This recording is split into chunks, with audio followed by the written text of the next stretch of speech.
Welcome to Tome Travelers. Today, we're traveling into a tome of post-apocalyptic power struggles in Alpha Omega.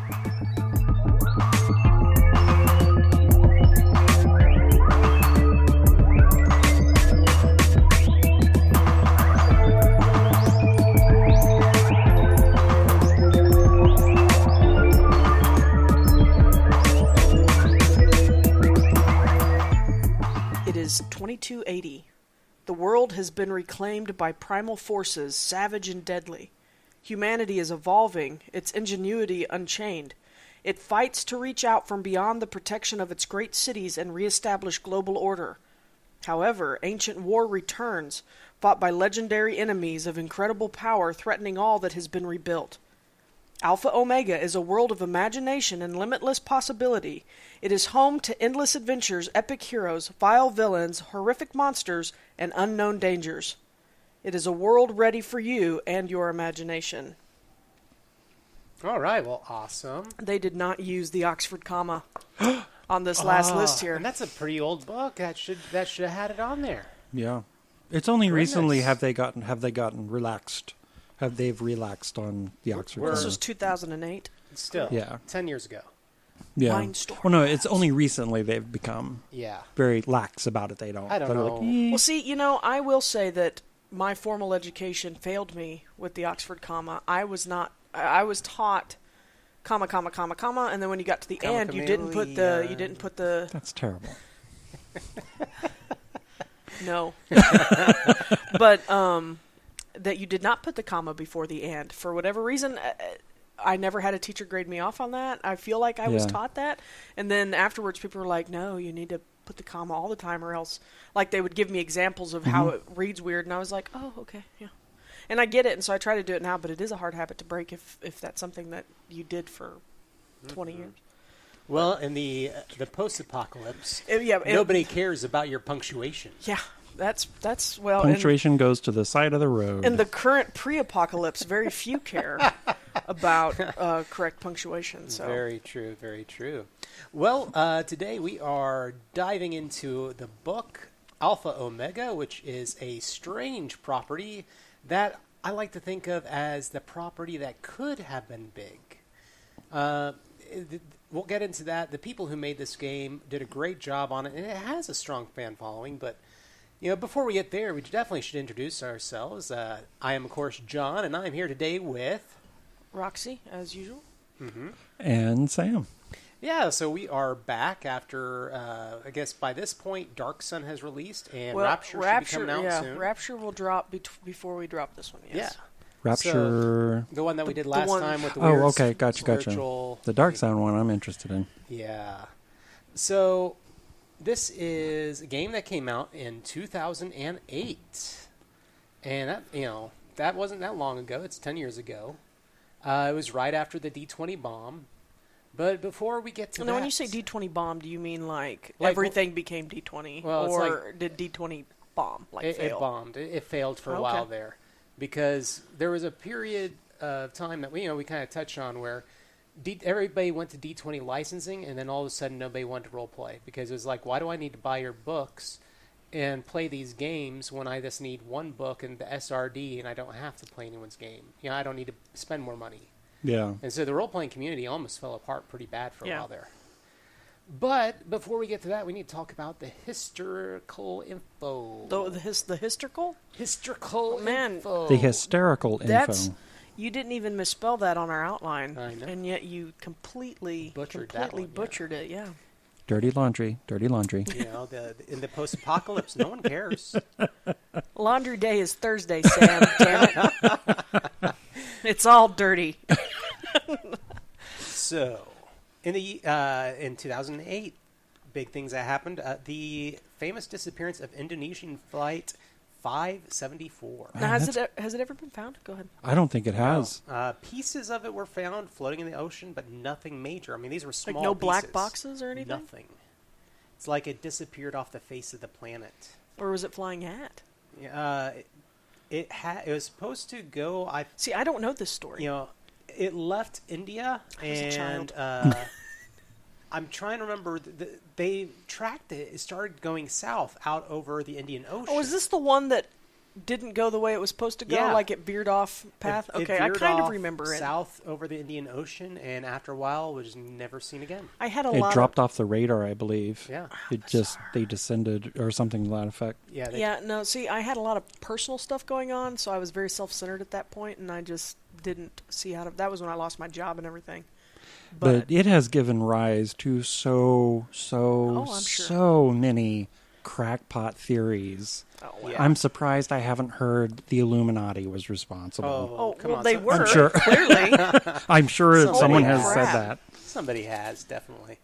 Other big things. Now, I consider this big, and that is that Nancy Pelosi became the first female Speaker of the House.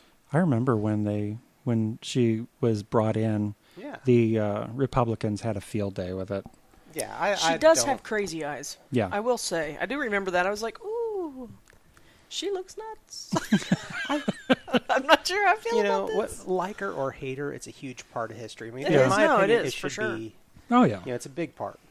But also, Barack Obama was elected president that year. Yes, of course. And compared to now, we love him very, very much. Yeah, I still, every now and again, someone will say something like, oh, we'll never recover from the damage Obama did. And I'm like, Oh. it's probably going to pale in comparison. Honey, Whatever damage you think he did, or believe or know that he did, is going to pale in comparison to the snafu that is 45. But it's just one of those things. Like right now, we're in the midst of everybody saying Barack Obama, or they're pointing at the current administration as the reason that things are going the way it is. Good or Right. bad or whatever. But they always do that. But I'm just like, but we all know that's not the case. We all know that this has all been set up by the previous presidency for sure. and the staff from that time. And so it's just a mess. It is. But regardless what you think of him, again, It was history African making. American president of the United States. So, but this was also the year of bailouts, recessions, and freezing of the credit market. Yep. Oh, So man. every big bailout that you can think of, GM, banks, credit unions, everything happened that year.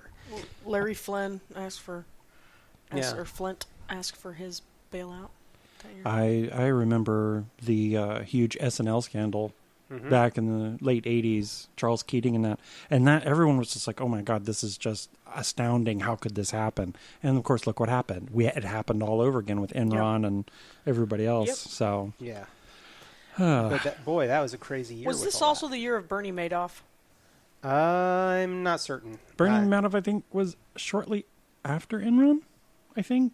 Conviction. He pleaded guilty in 2009. Okay, so it was yeah. shortly it after. was close. Yeah. Yeah, but boy, economically, the United States, that was a crazy time. Oh, it was messed up. It was. Well, that was. I lost my job. Ended up losing my house because right before that there was they call it the bubble. Yeah, the housing where bubble. everything just everything is great and comes up big, and I was given 100% financing, nothing down. Yep, they were doing that low for interest rate, everybody. and it screwed up so much. And then when my job was lost within like 6 months of closing on the house, it was just, and that was, I was trying to file for hardships, but I was able to end up selling it a year, like in 2010, and they were like, the guy who sold it, he goes, MetLife, because they were the ones who had bought my loan. They were like, they might come after you for the remaining. He was like, but a lot of people bought like $1 million homes with all this, so they're going to go after those guys, not you for your few tens of thousands. Yeah, but I remember little parts of that because like the housing market has not recovered at all. I mean, it's gotten better, but the thing is that the credit and lending method of housing has shifted dramatically after all that. But so that those are the historical things. We have parts of pop culture from that time and the songs that I think some people may remember or may want to forget. I Kissed a Girl, by Katy Perry. I've never heard that song. I have some songs like that people insist on trying to make me listen to. But It's true. I had to turn in my gay card a long time ago. well, is Katy Perry a gay icon? I don't think so. Well, no, but and this I is have no idea. This is a weird song. That's how far away I am. That's well, all right. It's a good song. This was before I think Oh, I she officially said that she was bi. And so a lot of hasn't people. she always married men? Yeah. I mean, I didn't know it's she one of actually ever said she was bi. I thought she just believe that tried was it. a declaration in the last 2 years. Oh. But the thing I'm is behind that the times. this was before then, and so it was one of those things where people accused her of pandering to the heterosexual male icon of it's hot when women kiss, and other things like that. And Well, no, she was raised by missionaries, I think, or something. Oh, Her she- parents were like Mm-hmm. super, and she was like a church girl, church Christian singer. Her first album was Christian music, and I think it was kind of like, I'm casting off all this. Well, her whole thing was, she'd even said, she was like, sex sells. Mm-hmm. If I want to make money, I wasn't going to make it making Christian music. yeah. But no, the only thing I could tell you about that I've heard about Katy Perry in recent history is that there's a theory, talking about crackpot theories, that the demon that possessed Miley Cyrus and made her cut her hair short and bleach Oh it my God. and do the twerking, naked wrecking ball, tongue sticking out thing, that whole period of that era of Miley, Oh, dear that was caused by a specific demon whose name I don't know right now, but it was on the But if thing. you said it, it would be summoned. Yeah, probably, yeah. Say it 3 times. If I shave my head and dye it blonde, you'll all know. But that it has moved on to Katy Perry because now she's gone through a phase where she's a little bit over the top and a little exuberant and cut her hair real short and dyed it blonde. And so, Demon Simon or whatever his name is making the rounds to all the pop princesses. But no, I actually like the I Kissed a Girl song, and I like the next one you're going to mention too. Yeah, Womanizer by Britney Spears. One of my exes Which- liked Britney Spears. Yeah, but the I don't know if I can say that I like her, but there's a couple of her songs I'm like, oh. yeah, and Womanizer, there was an Womanizer, absolutely wonderful cover of it done as well. Bye. I cannot remember the name of the I group. don't remember a cover But of it's great. It's Is it almost, Boys? Yes. Boys on Guitars. Yes. Oh, it's so good. That should be that should be a band name, Boys on Guitars. Yeah, that's a good name. It's so simple. And I'm Yours by Jason Mraz. That is a very popular song that Huge. Johann sings. Yeah, sometimes Yeah. too. Movies that came out that year were some great movies. Iron Man Heck came yeah. out. Mm-hmm. The Dark Knight Also, came heck out. yeah. Yep. Cloverfield. Kind of a cult super hit. I like Cloverfield. We actually have a Cloverfield poster that needs to make it to our room at some point. Real Yeah. quick, I was dating Marvin, I think, at the time, and we went to go see it. Mhm. And, like, towards the end, it was loud, like, super, super loud. Oh, God, yeah. Well, they had it so loud, the speakers were busted because you could hear it go like that. And we thought, oh, okay, that must be part of the. Nope. That's part of the. No, Nope, just a crappy we theater. blew out our eardrums. So Oh, wow. we walked out going, ah. And, of course, the movie with Liam Neeson, Taken. That has they keep taking his family members. So there's like 3 movies. Yeah. And now there's a TV series. Mm-hmm. Of course, it's not Liam Neeson because TV. But Yeah, particular set of Liam's skills. big money now. Particular set of skills. yes, Yeah. it did spawn some good lines. Yeah. Well, and the thing. It's actually not a Yeah, bad movie. it's a lot of fun to watch. Oh, yeah. I'm like, yeah. A little weird piece of trivia. The whole, I will find you, I will kill you line Uh-huh. was actually originally in a different movie. It was actually in a movie called Super Mario Brothers. John Carpenter's Vampires. Oh. And at the very end of it, the 2 characters are looking at each other. He's like, I will hunt you, I will find you, and I will kill you. And he says that to one of his old partners who becomes a vampire at the end of the movie. Interesting. Huh. That's That's a John Carpenter movie I have not heard of. Oh, it's really good. Huh. It to look for it. and it spawned a rather terrible sequel with Bon Jovi. Oh, dear God. Yes, His name is John. it is. It is. You can at least show the man enough respect to call him by his given name. But we're digressing. We're We here are. to talk Once about again. as usual. that post-apocalyptic moment. Well, and you talked about Cloverfield, and I think that is probably what ended up Mm-hmm. leading to the rise and fall of this game. based on discussions that we've had before. Yeah, I mean, there definitely is that. I mean, let's go and let's dive into it. So this is a game, Alpha Omega, that was created and released by three guys that met at Gen Con. David Carter, Earl Fishel, and Tom McLaughlin. Mm-hmm. Now, it's a rather interesting company with the setup of it because it didn't have a singular city located. I mean, that's the beauty of Gen Con. You can meet people from all over, especially in this day and age with a virtual corporation. You had one guy in Texas, one guy in Florida, and one guy in Ontario. And the three of them met at Gen Con because people were just like, oh, you need to meet this guy because he's got ideas. And it became this whole idea. These three guys getting together, talking, and putting out a game. And quite frankly, the way they went about this game and putting out was, in my opinion, groundbreaking at the start.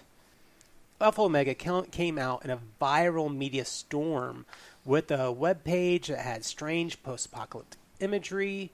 Initial rumors online, and this is something we were talking about with Roxy, the initial rumors online were that it was that this website with all this stuff was related to the Cloverfield movie. I think E.T., a few other big media names on TV announced, and they're just like, a website has popped up called Ethan Haas Was Right. And magazines talked about it and everything else. And it's like, oh, well, it's this media, this viral media stunt. It has to be J.J. Abrams. Right, because that was the first... He's famous for that, isn't he? Yeah. Well, he was at the time because Cloverfield, I believe, was probably one of the first and most successful viral marketing campaigns for a found footage film. They really tried to seed the internet with stuff that made it seem like it actually was found footage. Gotcha. And would pique interest. But I still have it. It's back in the bedroom. I have a Slusho T-shirt from Cloverfield, which was the drink that everybody drinks in the Cloverfield universe. That, in fact, one of the characters is wearing the same shirt, but supposedly, because there's a whole website for the company that makes Slusho, is a Japanese huge megacorp essentially, and it's supposedly one of their satellites or one of their probes or something that crashes into the ocean and it wakes up the beast and all this stuff. Oh, wow. I mean, it's all, they never, the lines are there for you to draw your own conclusions, but it was pretty awesome. So I can see how somebody would be like, okay, here's this other thing showing up which looks like it could be related to a post-Cloverfield world. Yeah, Ethan Haas is this mythological figure, this prophet almost,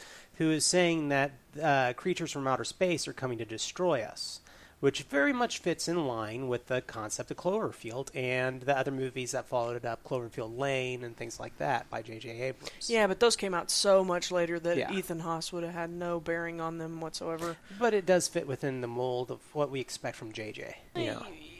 At that time, I don't think we expect that from him anymore. He's very big. At the time, J.J. Abrams was a TV guy. Yeah. So and known for very strange series. Strange series and things, but not the viral marketing stuff that we know. But so, I mean, they got on TV, they got newspaper articles, they got magazine articles written about these guys, doing big interviews. It was probably the biggest media storm a RPG has seen since Wizards of the Coast and Dungeons & Dragons, in my opinion. I mean, I've never seen anything like this, where a company comes out of nowhere and has instant, pop culture reference right there. I mean, if anybody got their 5 minutes of fame, it's definitely these guys. And I don't know if people out there listening to the show are going to remember this. I do. I do not. But, again, I didn't watch a whole lot of news or media or anything, and I especially probably would not have paid attention to a tabletop game because that was not my thing at that time. But the overall concept of this game, and it's one of those titles that you and I have talked about before, Alpha Omega. When you first hear the title, you immediately think something religious or something along those lines. I would have assumed it was like Rapture. Yeah. The whole beginning, the ending kind of concept, you think this is something building up to a post-apocalypse or an apocalypse. Not that this is, the rebuilding and other things taking place afterwards. And that's one of the things with this game. So with all that we're talking about with it, and all the things assigned to it. There is no overtone. There is no religious overtone, I should say. No, there's some names that are allude to religious concepts, I guess, right? Because isn't there Nephilim or something? Yeah, in here, well, right? and that's the thing. I mean, so the idea is that the world, our world, is the battleground for two races from outer space.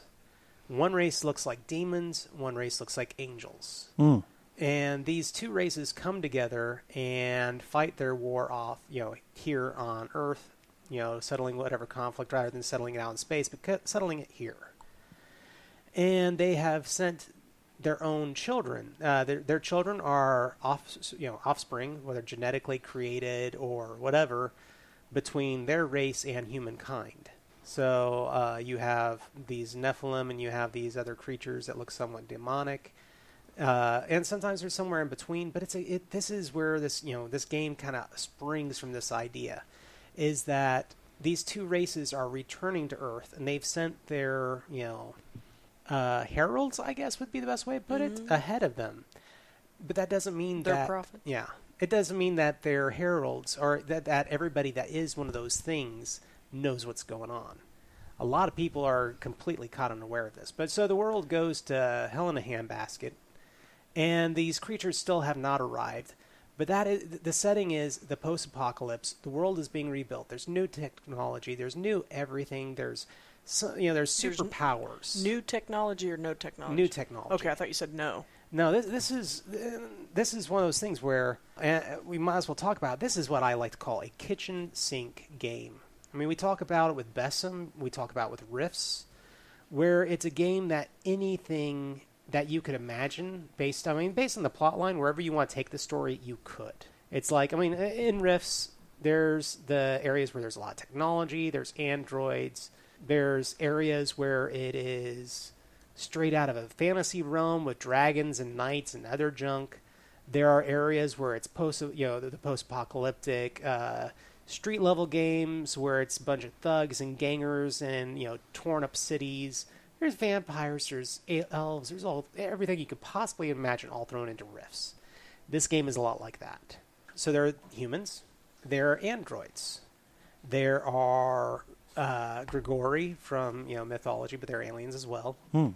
There are Nephilim, there are of course you have to have the race of the Anukai, who are offsprings from a demonic creature and a angelic creature, so they get the best of all worlds. Yeah. AIs, you have all this. There's a giant city. It's everything you could possibly throw together.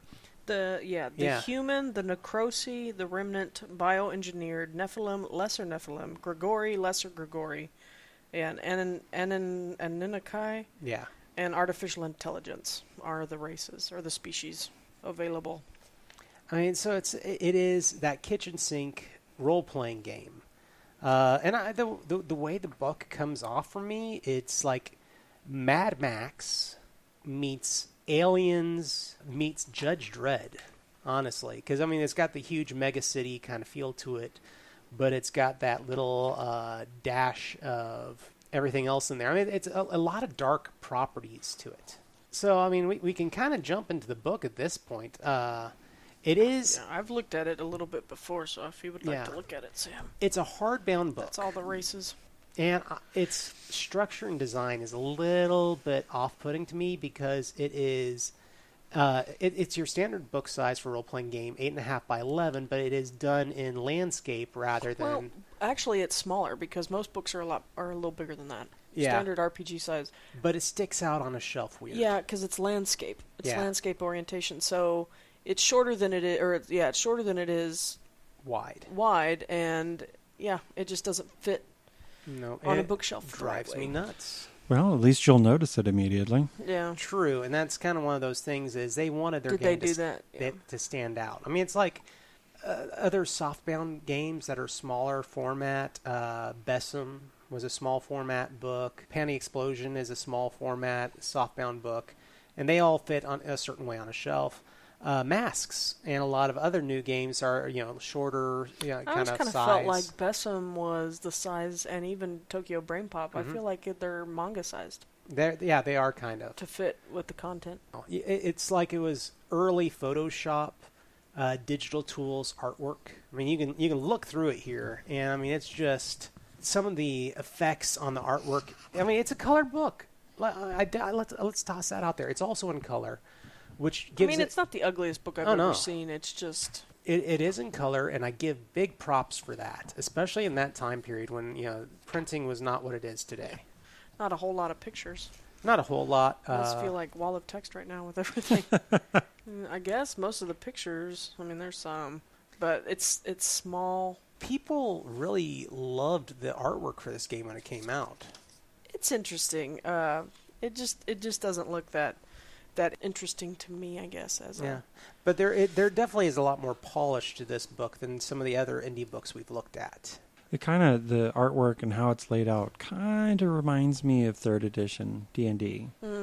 Because they had the character descriptions, and then they have, or the race description or whatnot, right. And they have a figure standing there, right? So for each one, and there's a little the Island City of Divinus club called Bradbury's. I mean, art style and everything else aside, it's not a bad looking book. It looks like if I was to get out my Art of Mass Effect book, a lot of the artwork is kind of like this, where it kind of looks like concept art for like a video game.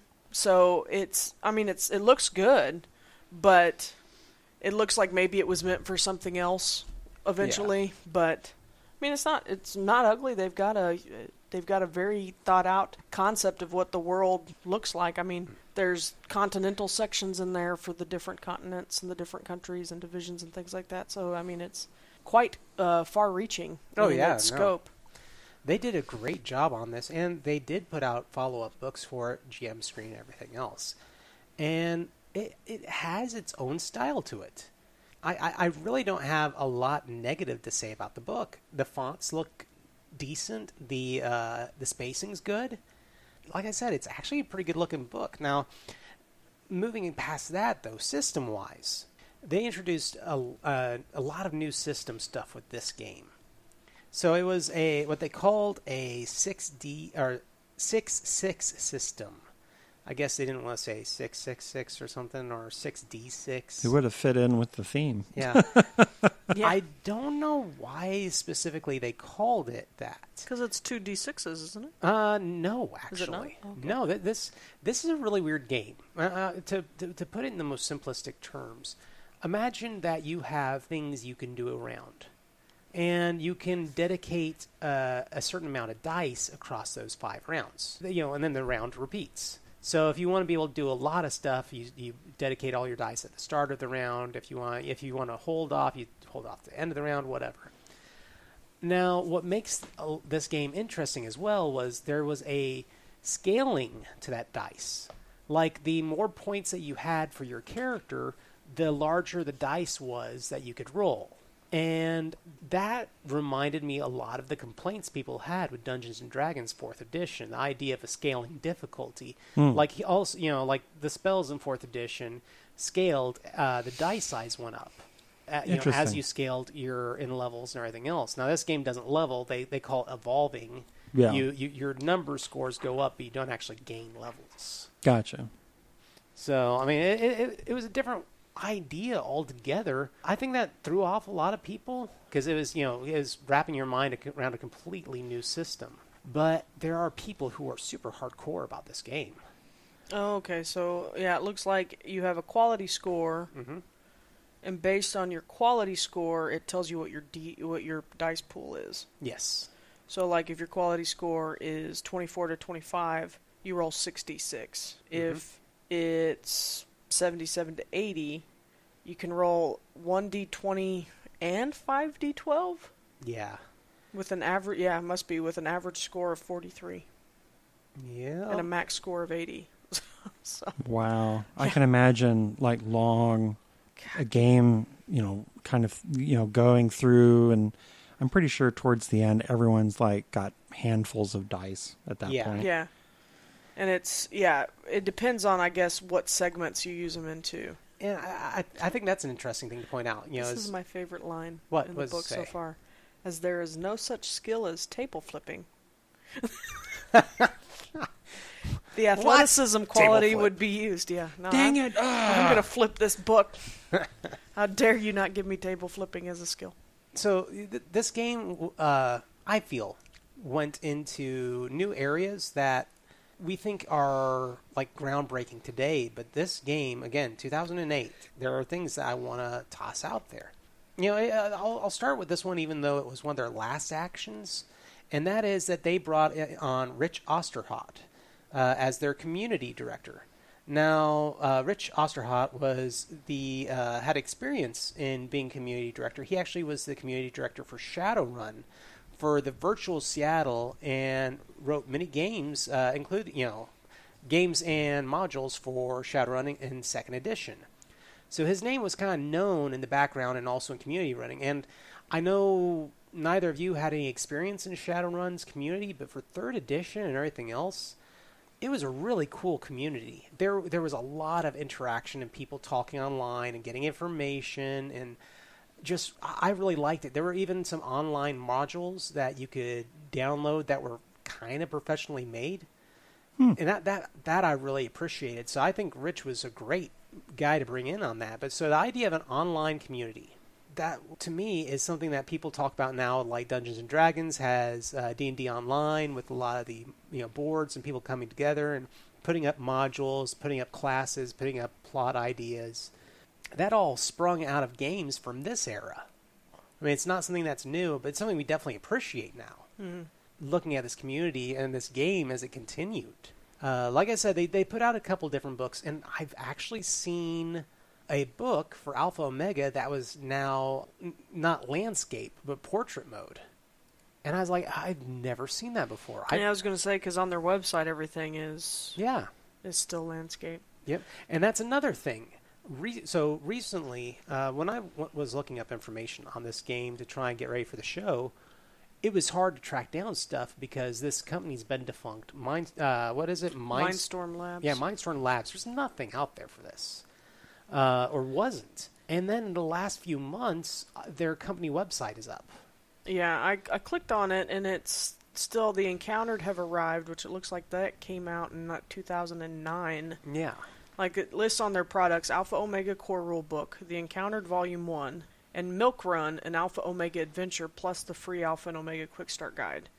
And so those are available on their website. It looks like, I haven't clicked on any of the links to see if they work, but on their homepage, I'm wondering if because right above the Encountered have arrived, it has Nectan Online Casinos.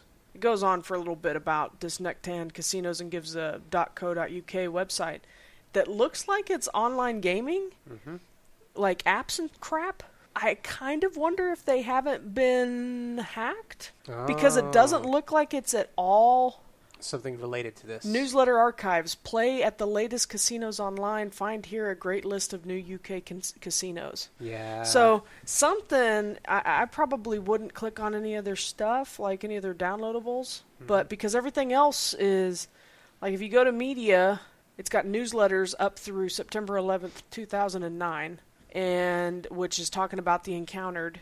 And then Contact takes you right back to the home page. The home button is defunct. Products, let's see. Yeah.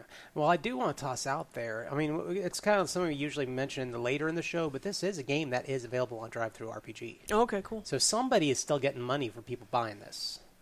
Yeah, I had assumed the guys are. Now, yeah, we had tried to find some information about the guys who did it, and because the company name was still being renewed actively, but it did have addresses all over the place. The home, the business address for Mindstorm Labs, like there was one in Canada and there was one in Florida or something. Because each one of these guys are from different locations, and I guess they were renewing it at different points. And it's kind of an odd thing, but it's like talking about when the company ended. The company has strong media presence, and that's, like I said, right out of the bat. Boom, hit heavy, hit well, was in the news, and I just was like, when I saw it, I was excited. Because I was like, wow, a game that may renew people's love of RPGs and has hit this huge milestone. And I was like, it wasn't really my thing at the time. It wasn't the kind of game that I played, but I definitely followed it for a bit. And they maintained that huge media presence with their websites and boards and everything else. And then in 2012, this went dark. Like, everything got turned off. Nobody had a clue what was going on. They were even, like, I think a few months before then, they were saying, oh, we're going to put out this book. Here comes this book. Get ready. This book is coming out. Mm-hmm. Do you think it was a case of they bit more than they could chew? And that's the hard part. I mean, they had even announced that they were forming street teams to pimp their products at game stores, and they were calling them their wardens. I mean, it's like, all of a sudden, what happened? Yeah. I actually tried to reach out to the creators, much like I did with Bessem, Mark McKinnon. Mm-hmm. I tried to reach out to them. And as far as I know, the two main guys that I tried to track down information on, David Carter and Tom McLaughlin. Well, Tom McLaughlin is not one of the main guys. He was listed as part, on the website and some of the history that I looked up. Yeah, but it's created by David Carter and Earl Fischel, and in the title page of the book, Thomas McLaughlin is a special thanks. Yeah. So I don't know if he was an investor or what. So I couldn't find anything on them being involved in the community for gaming at all anymore. Earl Fischel is still out there, and he is a writer. And I did reach out to him for comment and really got no reply.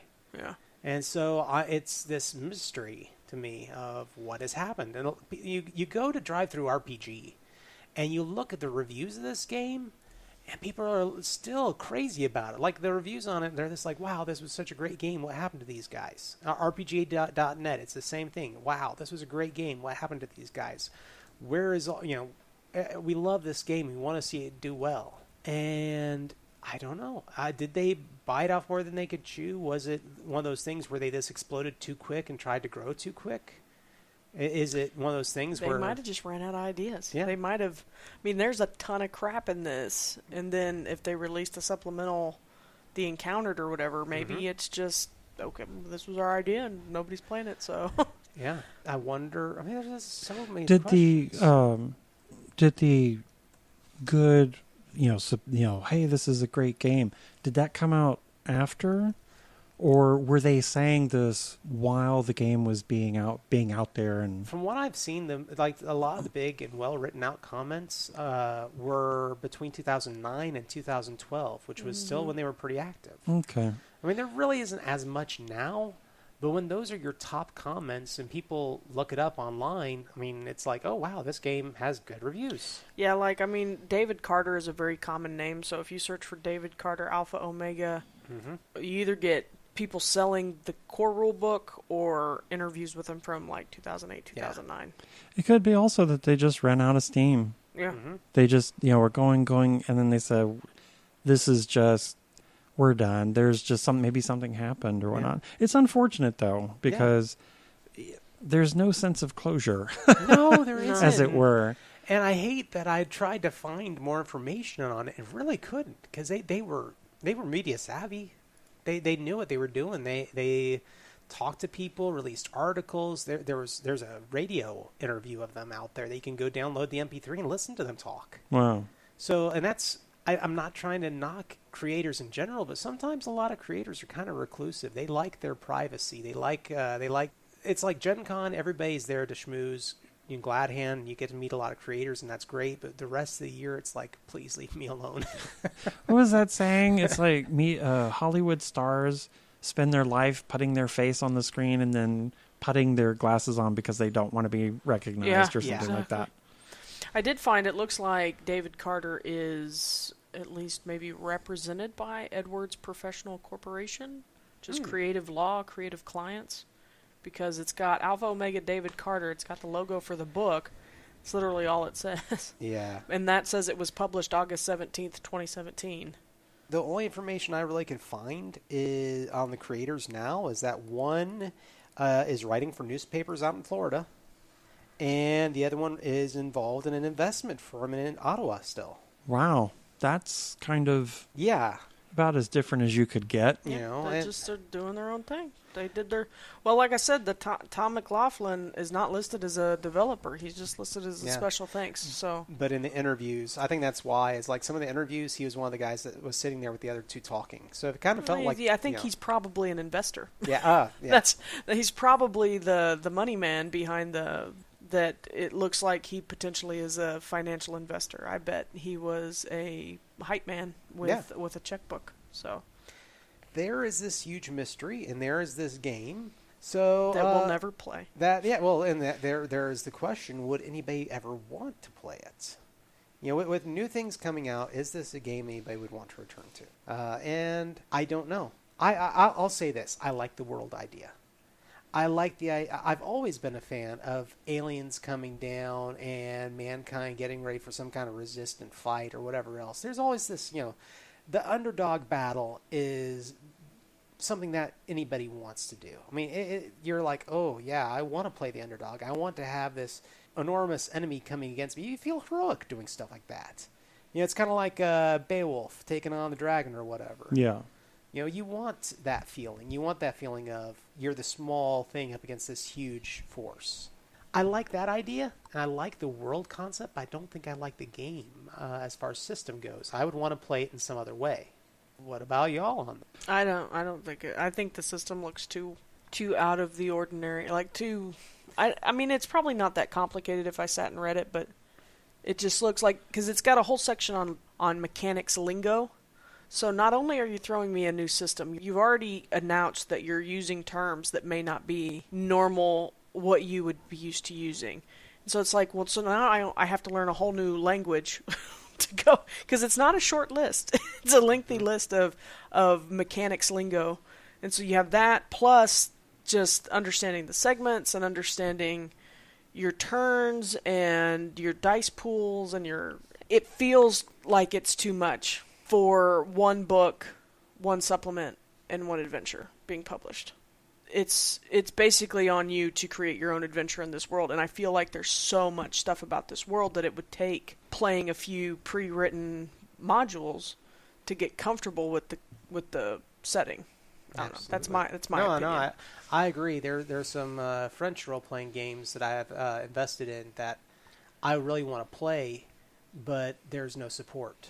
Like Polaris RPG is wonderful. It looks beautiful. It's this underwater post-apocalyptic game. It looks beautiful. It looks like such a great, fun system. There's no information. They put out their core rule books. They put out one supplement adventure, and it's not getting anything else released. Well, we have it upstairs. Yeah, it I love it. I pretty. want to play it so bad. I want to run it so bad. But this is kind of in that same vein of...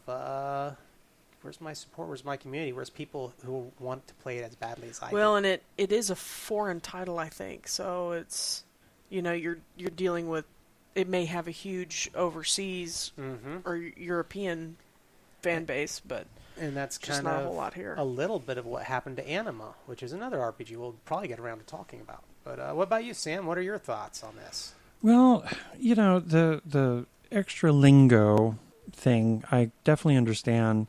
Because it took me a while to figure out what Thaco was.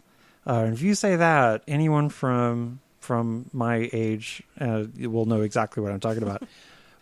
I think the dice changing as you scale up may be really difficult for people because we're so accustomed to 1d20 for hit, d6s for damage, etc. But at the same time, and I'm sorry, I know you hate hearing about this, Heroes, Heroes system. I love that game. For example, you buy a power with so many points, and there are advantages and disadvantages that you can apply to it. Well, it will either increase or decrease the cost. And at first, you're like, okay, so you have to do a lot of math, you have to da-da-da-da. But after a while, we got to a point where we could just do it in our heads. So it would take time, but it's so unusual. I think is the stumbling block, and probably why some people may be turned off by it.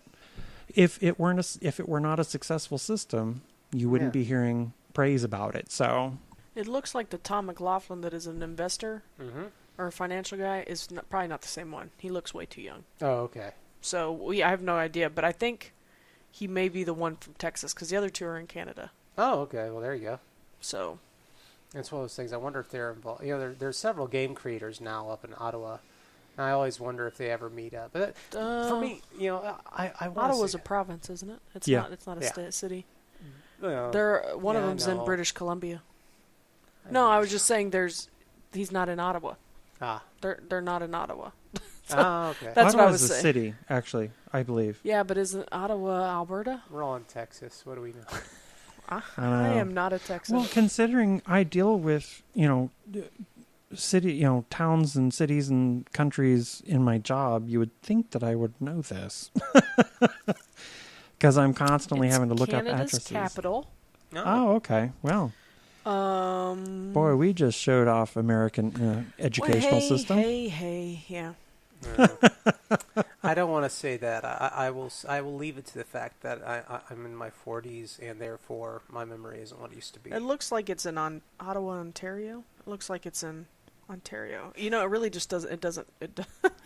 Wikipedia is failing me for a quick answer. I'm having to read. But I think this is also one of those things where gaming, and maybe it'll change. I could imagine it will. Everything comes around again. But gaming has also kind of become minimalistic nowadays. Like a lot of systems out there, such as Powered by the Apocalypse, Fate Core, a lot of these systems have got minimal rules, minimal character sheets, and that is really big with community right now. And a lot of people point at Amber Diceless system as that thing that drove them forward because it's like you make a game, do what it does as well as it can with as few rules as you can, and you'll get the idea is you get a better story that way. Some less constraints, I guess they think about it. I will say this character sheet looks like a cluster. This. Oh yeah. I would not want to use this. Oh wow. That's nothing but slots and boxes and lines. Yeah, there's so much. Do you remember 3rd edition and 3.5 as we went, as we were going forward and supplements got released, knowledges and all these things that people kept on coming up with, because you could have knowledge in anything. Yeah. This is more. And there's 2 more pages. The idea was the blank spaces. But the idea was the more skills you had, the better your character was. And now, like D&D 5th edition has definitely made that list pared smaller. The skills down. Yeah. But this is the game moderator combat matrix, so I assume it's kind of like your initiative tracker. And there's your 5 boxes per round. 6. Or 6. Maybe that's what they call it. 6 cycles. Oh. Yeah, so that's probably why they call it. There are 1, 2, 3, 4, 5, 7. Oh, there's 7. So I don't know. I don't know where their second 6 comes from. Who knows? But no, that character sheet would be an off-putter too, because I've gotten to a point where I look at character sheets when I look at new RPG books, and I'm like, can I use this? Yeah. No, this looks ridiculous. But it is one of those things where I will say, I hope, even if they're not creating games anymore, I hope they're still involved in gaming and having fun and playing out there, because that to me is the big thing. Most game creators were gamers first. And I really hope I hope they keep their love of it going. Because that's where I always wonder if, it's like sometimes there have been games where I'm like, have you ever played a game before you sat down and created this one? It's like Shelley Mazanoble, who now, she wrote Part-Time Sorcerer's Guide. She now runs the D&D, the official podcast for D&D. And she does a whole bunch of other things now. I can't remember what all she does for the community, but she didn't start off as a gamer, but she also wasn't writing games. She was taking care of the social media presence. But I find most game creators are gamers first. Someday I will probably meet that one person that breaks that mold, who does it for a career, not really to do it at home. But who knows? So anyways, guys, if you are out there in the wonderful world of gaming, if you've ever played Alpha Omega by Mindstorm Labs, I would love to hear from somebody. I don't know, our listener base is quite condensed at the moment, but I don't know if anybody. Have you even heard of it? Do you remember the hype around it or any of that? That would be interesting to know, because I don't remember it, but I also wasn't a gamer then, so. Mm-hmm. But and if you are one of the creators or person involved in this game, I would love to hear from you and hear your take on it. Yeah, we have a website. We would love to do an interview with you. When this drops, I'll tweet it and Instagram it and Facebook it, and I'll tag whatever I can find. Yep. So this has been Alpha Omega, and we hope that you come back next time for our next show. But we do have a Patreon. Uh-huh. If you're interested in getting bonus content or early content, and maybe some swag, check us out at patreon.com/passionerdly. And, of course, our shirts are always available at TeePublic. TeePublic.com/passionerdly, I believe, will get you our shirts. Yeah, and you can find a link to it all on passionerdly.com. Please buy a T-shirt and show people your love of the fandom. Yeah, we appreciate it. And I think that I will go ahead and announce, because I've been researching a show and what the next one will be. Just kind of follow this one up a little bit with the game that I think does it all better. And that is, next time we'll do Cthulhu Tech. How's that sound? Mm. All right. Well, good night, guys. Talk to y'all soon. Alrighty.